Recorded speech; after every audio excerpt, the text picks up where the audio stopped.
apapun. Jadi, tapi kata elek ya, iklan di media. Apa ya? Kata elek ya. Saya pindah saja ya. Saya pindahin mau masuk rekaman, pindah aja ya. Pindah. Di sini. Kopi, oke lah, boleh lah. Ini ada pecahan, jadi ada sedikit dulu. Baik, saya pindah ya. Agak lebih longgar, lebih enak ya. Baik, nanti kan bisa dimasukkan ke YouTube, kalau masuk ke YouTube kuliah sosiologi pembangunan ya, agak santai, tenang ya, nggak terlalu serius banget ya. Tapi semua orang juga memahami dengan baik. Sampai nunggu jumlah mahasiswa penuh ya, potong. Baik, di sosiologi pembangunan itu sebenarnya gimana sih fungsi sosiologi ya? Saya kembali lagi sebelum nanti saya masuk ke bisnis plan ya. Bisnis plan menekankan lagi karena itu nanti bagian dari UAS ya. UAS itu nanti kan ada 2 soal, paling soal besar yaitu tentang bagaimana memahami problematika pembangunan yang Anda teliti melalui penelitian saudara ya. Dan yang kedua bagaimana Anda membangun bisnis plan ya, membuat SWOT dan segala macam. Dan itu bagian dari sosiologi terapan atau sosiologi pembangunan. Kadang-kadang banyak orang menulis sosiologi pembangunan itu dalam bentuk kritik-kritik terhadap pembangunan segala macam. Tapi saya melihatnya lebih dalam bentuk aplikatif. Saya kira sama seperti di antropologi itu juga ada lebih pembangunan. Itu disebut juga dengan applied antropologi yang berisinya aplikatif ya. Tuh. Sambil minum, santai aja. Anda boleh minum. Saya pernah juga ada open mic, open cam ya. Open cam itu kan akan tahu bagaimana Anda melakukan respect pada saya ya. Tetapi mahasiswa itu nggak perlu dipaksa-paksa, dibuat aturan segala macam itu nggak perlu sebenarnya. Kalau mahasiswa dipaksa-paksa itu ya kesadarannya sendiri ya. Saya memperhatikan kuliah ini, saya enggak. Gitu. Saya butuh apa enggak dan seterusnya ya. Tapi kalau merasa nggak butuh ya wes ya. Apalagi kemudian untuk apa sih Pak ya silakan ya. Baik, di dalam bahkan saya itu ya, ini bahkan saya setelah saya melakukan penelitian mulai dari tahun menjadi dosen 1990 sampai sekarang, kemudian saya menemukan bagaimana masing-masing seorang sosiolog, masing-masing bagian dari sosiologi itu memberikan topangan untuk memberikan pemahaman dan tindakan pada masyarakat. Sosiologi itu seperti misalnya seorang dokter, tapi dokter itu tidak di dalam tubuh manusia, individu, tetapi dalam bentuk komunitas. Komunitas yang tidak selalu dalam kondisi yang ideal. Namanya di sosiolog, biasanya dalam kondisi ideal. Para sosiolog mengingatkan ya, mengingatkan bahwa ada kondisi masyarakat yang ideal nih. Nah, seharusnya masyarakat itu ya sesungguhnya seperti ini. Dan itu pola-pola semacam itu pola-pola yang lama pada masa bersama sosial Yunani itu sudah mengatakan itu. Idealnya itu masyarakat seperti ini. Loh, kalau masyarakat tidak seperti ini gimana? Berarti ada yang salah. Ada yang sakit. Ada yang sakit. Loh, masyarakat idealnya itu saling membantu, tolong menolong dan segala macam. Lupa kok tiba-tiba ada kemiskinan, ada ini gimana? Berarti ada yang salah. Salah. Maka sosiologi tujuannya adalah memahami dan kemudian memecahkan masalah itu. Ya, masalah itu tidak mungkin dipahami kalau tidak mungkin dipecahkan kalau tidak memahami dulu. Ya. Nah, saya kemudian mengistilahkan kemudian dalam diagnosing, social diagnosing, mendiagnosa masalah itu ya berdasarkan tipe idealnya, teorinya kayak apa ya. Nah, maka ada berbagai metode survei, rapid assessment prosedur. Rapid assessment prosedur itu menggabungkan antara kuantitatif dan kualitatif dalam waktu yang sangat singkat. Ya. Melihat data kependudukan, data demografi, segala macam, tetapi kemudian dicek juga secara kualitatif. Misalnya orang ngecek kemiskinan, gampang gitu. Ya toh, di salah aja dia ambil rumah tangga, diambil sampahnya. Sampahnya. Dampaknya akan ketahuan pola konsumsinya. Dari pola konsumsi akan ketahuan pengeluarannya dalam sehari itu berapa. Ketika pengeluaran sehari itu berapa, akan mengikuti, kemudian akan terlihat pada pendapatannya. Satu kemarin misalnya ada seorang bupati dari bupati kota dari Madiun itu mengatakan, saya lihat masyarakat saya satu sederhana kok Pak. Saya lihat tempat sampahnya Pak. Tempat sampahnya itu akan kelihatan berapa yang dibuang, kemudian buangannya apa buangannya, kemudian banyak apa namanya CNE, JNT, Express dan seterusnya itu yang berkaitan dengan apa ini. Kalau dia banyak membuang itu berarti dia konsumen. Loh, kalau dia tidak membuang itu tapi ada struknya pengiriman berarti dia produsen. Saya lihatnya dari itu kok Pak. Wah, biasanya seorang sosiologi kayaknya. Ternyata bukan, backgroundnya tidak sosiologi. Ada kemudian grounded riset ya. Kemudian ini berikutnya ada social mapping, memetakan. Saya mendiagnosis memetakan. Apa yang dipetakan? Dipetakan ada kapitalnya. Ya, ada 4-5 kapital ya. Ada Kaporji itu ekonomi kapital, sosial kapital, sama modal budaya modal kapital, dan seterusnya kita mesti kapital. Karena bisa pelajari itu. Tapi seringkali sumber kapital gabung dengan modal kapital ya. Jadi itu. Kemudian ada psikologi kapital, hutan, ada spiritual kapital. Ada sekitar 5-6 maka bisa dilihat ya. Apakah modal-modal itu kemudian bisa mampu diperkirakan mampu membantu dia untuk mempersen diri dari masalahnya dia.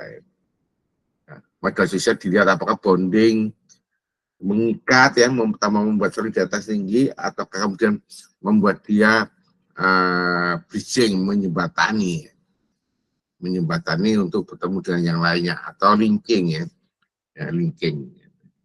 Kemudian baru dibuatlah social empowerment ya. Dari masalah plus diagnosa plus mapping, dibuat pemudayaannya. Ini yang sekarang Anda lakukan. Ya, Anda membuat pemudayaannya, tapi karena prosesnya pendek, Anda hanya membuat rancangannya. Setelah itu baru penerapannya di MBKM ya.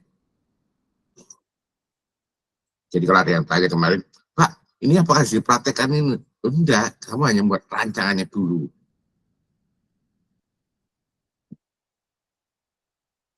Ya, nanti di situ akan kelihatan kita melakukan social capacity building, pembangunan kapasitas sosial dan social development.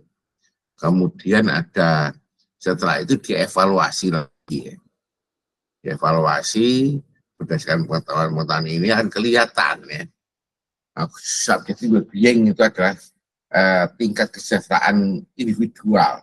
Subjective well-being, jadi kepuasan dia di dalam hidup dia seperti apa. Banyak hal, pekerjaan dan seterusnya. Sosial kultural ekonomi well-being ya.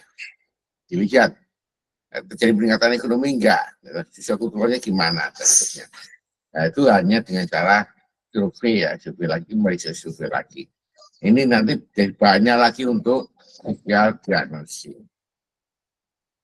Jadi dalam sosial diagnosis ketemu penyakitnya social disease, building capital, dan social development.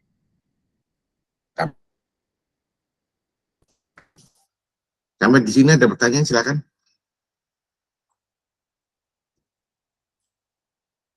Ya, nanti kita akan bicara tentang modal-modal ini yang sudah Anda petakan. Ini modal-modal ini dalam bentuk SWOT ya, nanti masih dalam SWOT ya.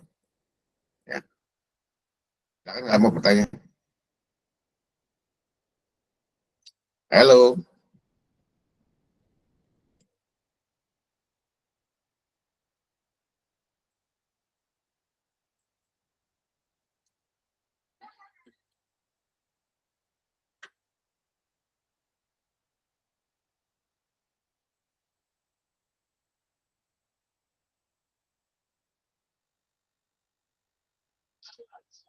SWOT itu strength, weakness, opportunity, dan threat.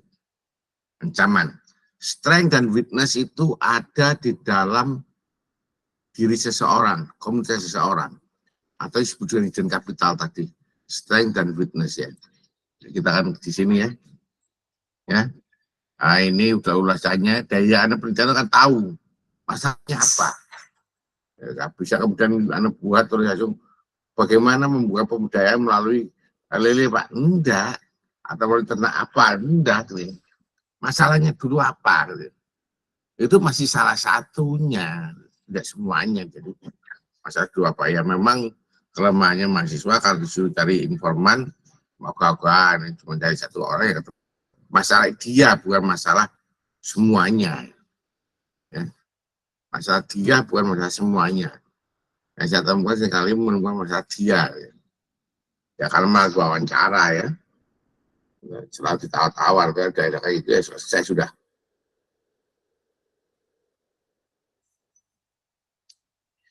Dosen itu punya standar ya, standar yang terkait dengan kompetensi dasar yang akan dicapai oleh mahasiswa. Ketika Anda menawar-nawar ya sudah selesai. Ya, dosen yang di UNES saja yang bisa mahasiswa menawar tugas ya. Di tempat lain itu tidak ya. Di tempat lain itu tidak ada menawar ya. Hanya di UNES saja ujian skripsi itu nilainya baru menyusul ya. Di tempat lain tidak ada ya. Yang kadang-kadang sedih saya ya. Terlalu manis ya dosen-dosennya ya. Sehingga tidak perlu ya lulus ya selesai. Ngulang ya. Nah, ya. Tapi membuat disakralisasi skripsi. Jadi skripsinya mudah kok. Kalau mau serius ya. Oke, baik. Ada pertanyaan di sini? Ya. Nah, strength, weakness, opportunity itu diukur dari modal yang dia punyai. Ya. Strength, weakness, opportunity ini di dalam diri seseorang. Diri seseorang. Ya, jadi modal ekonomi harus seseorang atau sekelompok orang. Modal ekonomi dimulai dari mana datanya? Data potensi desa atau data statistik desa. Modal sosial itu survei. Anda tergantung pakai modal sosialnya Putnam atau siapa yang pilih. Dan modal budaya dan simbolik ya itu lembaga tradisi pendidikan itu budaya simbolik ya. Kemudian modal psikologis ya itu survei juga melihat hope, oportunisme, reliance ya dan verifikasi ya. Percaya diri reliance itu mampu memecahkan diri ya. Kemudian spiritual belief, spiritual modal kapital itu karena dari semuanya spiritual beliefnya kayak pengetahuan dan semuanya dari subjek penelitian. Sesuatu modal-modal ini kalau nggak ada di situ berarti dia merupakan kelemahan. Kalau saya nggak punya modal ekonomi berarti kelemahan saya di modal ekonomi. Nggak punya modal sosial berarti kelemahan saya di modal sosial dan seterusnya. Itu harus diingat. Ya. Kalau ada berarti kelebihan. Kemudian analisis pasar atau pengguna dan kemudian jaringan sosial kembali ke modal sosial untuk biar yang jaya bisa bridging menjembatani. Baru kemudian disampaikan kegiatan-kegiatannya. Kegiatannya tidak satu aja ya, tapi banyak ya. Yang macam saya tunjukkan kegiatan yang saya kembangkan untuk penelitian saya itu misalnya Erika itu banyak. Kemudian nanti dia pilih ya.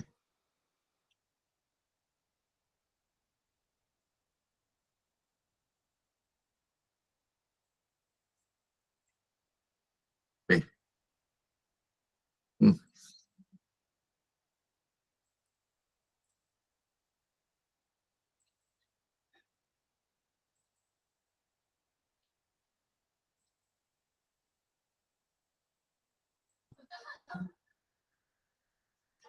bentar ya. Terus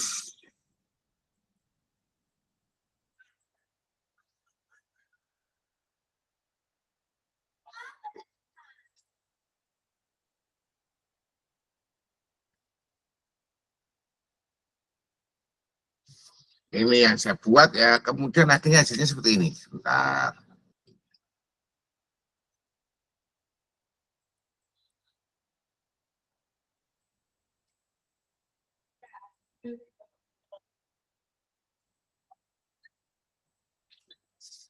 Kopi.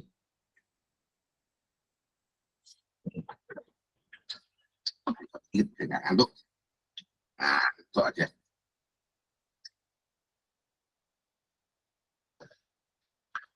Ngantuk, ngantuk, ngantuk. Orang itu kali ya. Jadinya Petrus suka ke sini ya. Di sana enggak tahu kemana dia. Itu tadi apa lagi. Terus ya, pokoknya. Kalau Anda mau ketemu, mau ngopi ya. Kalau mau ketemu sini ngopi. Ngopi sini ketemu saya. Nanti aja. Di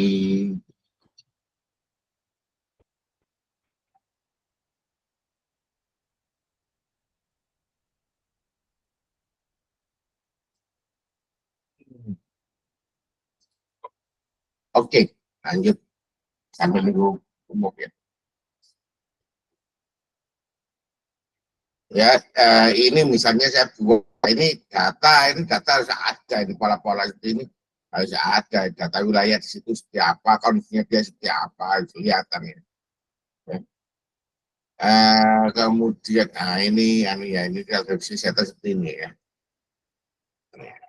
Ini yang tadi katakan par tadi ya, par ya, par ya. Analisis ini kalau kesehatan seperti ini ya.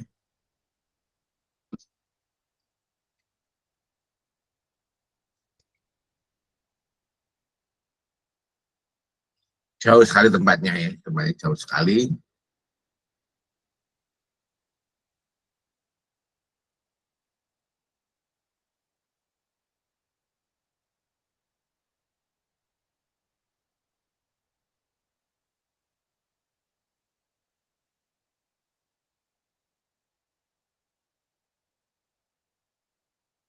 Ya. Uh, uh.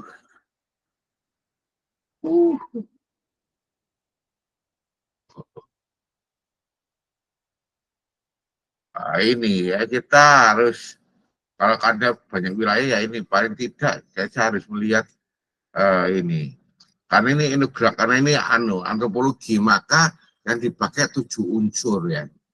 Kalau antropologi 9 unsur ya etnografi. Tapi kalau sosiologi yang dipakai tadi ya 5 modal tadi yang dipakai yang digunakan ya.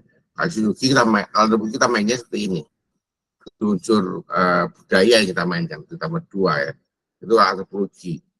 Tetap menggunakan SWOT, menguntungkan dan merugikan yang ada di dalam dan yang ada di luar. Di luar, di dalam dia sendiri apa? Menguntungkan atau merugikan. Ya. Sesuatu yang tidak ada dalam diri orang itu merupakan kelemahan. Ya. Jadi perlu diingat, sesuatu yang tidak ada dalam diri orang itu, ya, itu kelemahan. Misalnya tidak ada solidaritasnya itu kelemahannya di situ.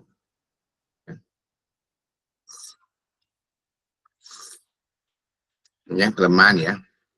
Kemudian, nah ini kalau ini kelemahan, menguntungkan, merugikan, ya, sama dengan yang strength dan weakness ya, strength dan weakness. Nanti ada peluang dan hambatan di luar diri orang itu, di luar komunitas orang itu ya. Nah, ini harus ada buat nanti ya, berkaitan dengan ini yang modal sosialnya, modal ekonomi dan seterusnya. Kamu ceritakan, kelebihan kurangnya apa? Baru dibuatlah kegiatan. Ya. Kegiatannya itu mengikuti. Jadi kegiatannya itu diskusi dengan mereka boleh atau kita rancang duluan nggak apa-apa ini kegiatannya. Ya. Tujuannya apa dilihat dari sana. Oke gini, saya pakai ini. Tujuannya ini saya pakai ini. Dan langsung ya. Oh ini saya pakai ini dan seterusnya. Mulai apa yang coba lihat karena kegiatannya ada rekayasa budaya. Itu masih memasukkan program BHBS ya karena masalahnya BHBS toh. BHBS gitu. Mempersiapkan materi dan seterusnya ya. Biaya terlalu tinggi, kita berikan kendalanya apa? Biaya terlalu tinggi. Untuk biaya murah apa? Tapi Anda rancang. syukur-syukur sudah tahu rincian biayanya berapa. Oh, saya pakai aktivitas ini. Kira-kira biayanya berapa dan sebagainya. Itu bagus lagi. Semua seperti itu banyak itu. Jadi tidak satu kegiatan aja, ya, bisa beberapa kegiatan. Ada pertanyaan di sini, silakan.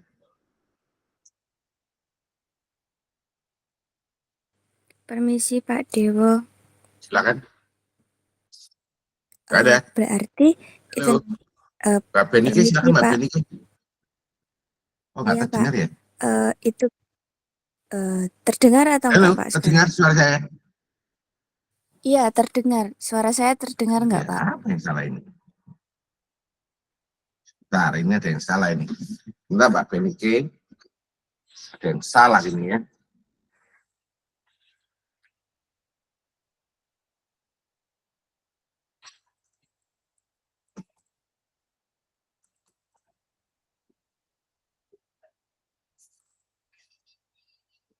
Untuk saya cek musik, jalan enggak? Kalau jalan, berarti ada masalah. Cek musik dulu. Saya akan cek musik di sini.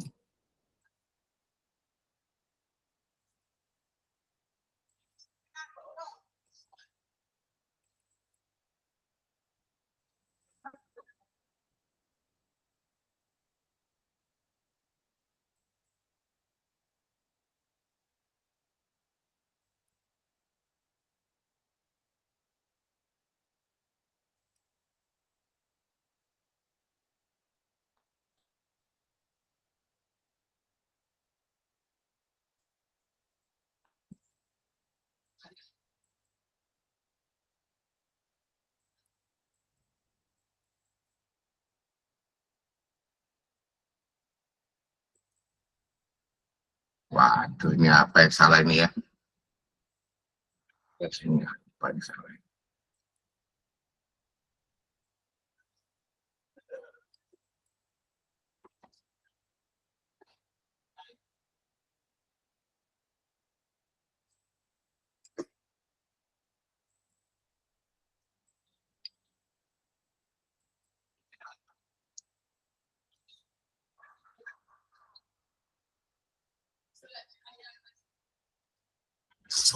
Sebentar ya. Tidak terdengar suara Anda. Saya akan coba.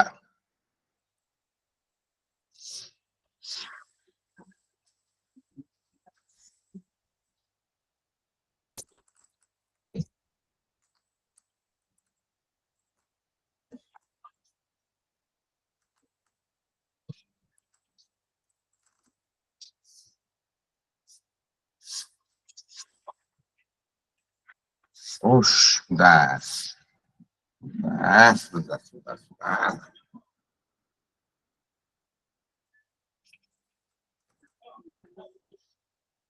Apa ini sebentar?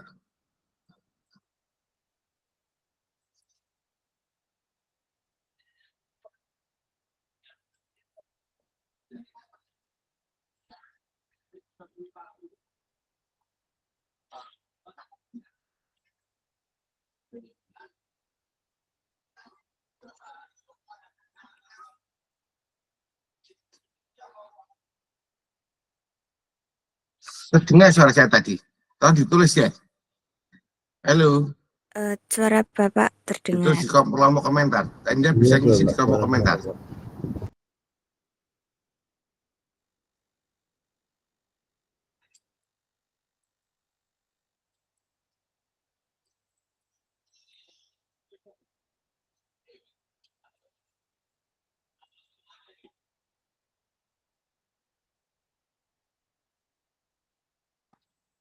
Tes.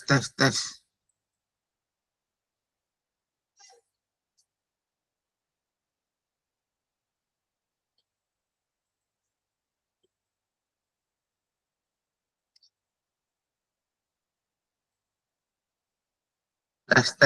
Satu. Tes. Sudah masuk, Bapak. Sudah terdengar, Bapak.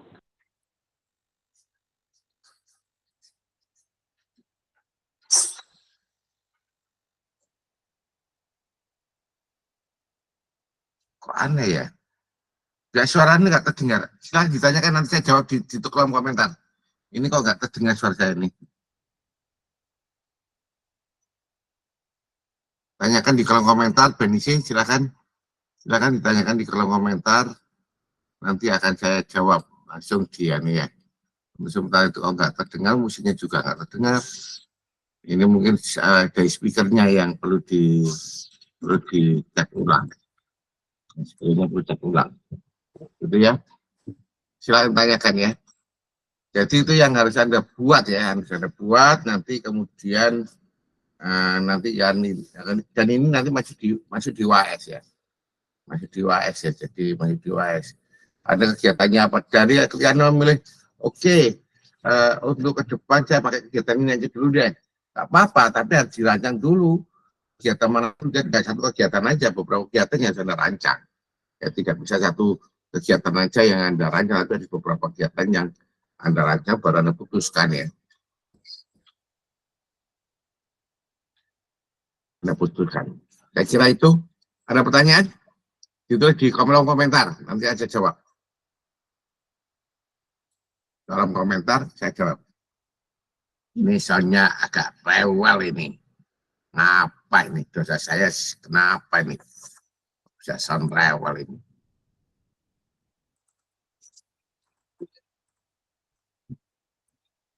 Ini ada mahasiswa mau uji. Mengganggu waktunya, ganggu. Aku lagi mesra ambil angkatan 2022. Kamu mengganggu waktunya, ganggu. Masa apa ganggu? Iyalah. Waktu khusus Anda ya. Saya kira itu. Oke, saya akhiri sampai di sini. Nanti nggak ada pertanyaan? Udah saya cek.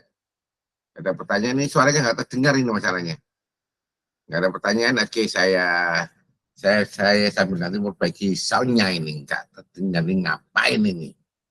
Membuat saya gregetan. Soal ini ngapain ini? Karena saya habis bongkar-bongkar ini, dibongkar ditata ulang. Jadi kaki saya bisa lonjor enak dari meja yang tidak ada pembatas lemarinya, nggak enak. Jadi meja ada di situ, saya bisa lonjor enak.